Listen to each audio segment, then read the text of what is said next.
All right, everybody, how are we doing today? Good. So my name is Alex Berry, and my idea is called CFT Mesh. All right, so just a quick question for the audience. How many of you have ever broken a bone? By the raise of hands. Yeah, it's quite a few. How many of you have known someone that's broken a bone? All of your hands should go up. So as it turns out, in the US, every year, there are over 6.8 million bone fractures that occur. And this up here on the screen is the most common way for fixating those bones in order to allow them to heal. As you can tell, it involves plates, screws, and pins. And it's actually very invasive. It involves drilling holes into the bone.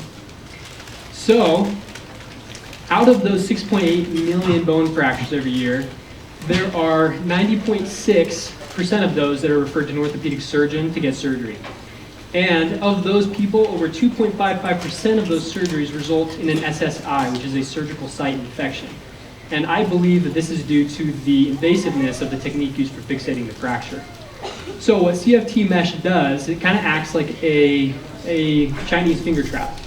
So what will happen is it will be secured above and below the fracture site, and then it will be tightened in order to allow for compression around the fracture, as well as actually along the bone in order to keep it together. I believe that this will result in a more natural healing process, and that this will also decrease the SSI rate in surgeries that involve bone fixation. Thank you very much.